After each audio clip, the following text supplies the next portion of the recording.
Süfrələrin bəzi bulqur əslində şəfa yox, zəhər imiş.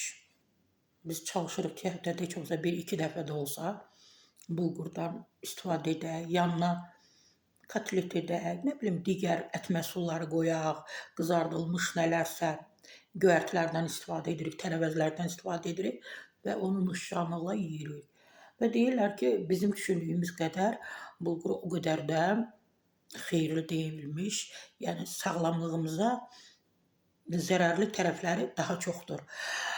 Bulqur üstü salatlarda və əsas yeməklərdə geniş istifadə olunur. Tərkibində lif olduğu üçün sağlam alternativ kimi tanınsa da yanlış miqdarda və düzgün olmayan şəkildə istifadə etdikdə sağlamlıq üçün risk yarada bilər. Təbii ki, mən də istinad edirəm Demokrat.az-a.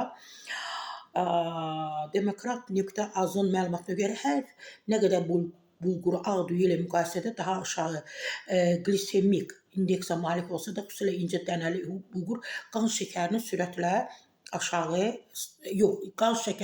sürətlə yüksəldir. Biz deyirik ki, mənşəyi məlum olan, torpaqdan gəlib, torpaqdan yaranıb. Bəzən bunları düşünürük ki, heç birisi bizim səhhətimizə təsir göstərə bilməz, amma əslində yaradır. Problemlər yaradır.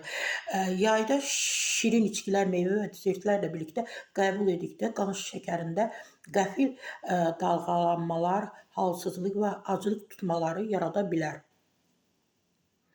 Araşdırmaya görə yüksək glisemik indeksli qidalar isti havada daha güclü insulin reaksiyasına səbəb olur. Yüksək temperatur səbəbilə orqanizmdə həzm yavaşır. Bu halda bulqur kimi lifli qidalar şişkinlik, qaz və qəbizlik, mədə turşuluğunu artırıb refl yarada bilər. Bulqur buğdadan əldə edildiyi üçün gluten ehtiva edir. Maraqlıdır. Çölyak və gluten intoleransı olan şəxslər üçün qətiyyən məsləhət görülmür. Gizli gluten həssaslığı olan insanlarda uzun müddət istehlak bağırsaqda iltihab və immun sistemində pozğunluğa səbəb ola bilər. Bir sözlə, hörmətli insanlar, yəni problemləri olanlar bulqurdan siz deyən belə məsləhət görmürəm çox istifadə olunsa. Bulqur çoxsa amma tomat pastası, yağ, duz, nar, şərabı kimi məhsullarla qarışdırılır. Bu isə qaraciyər və böyrəklərə əlavə yük, susuz qalan orqanizmdə ödəm və təzyiq problemi yaradır. Mətbəxinizdə çalışın ki, az istifadə edəsiniz. Məndən məsləhət.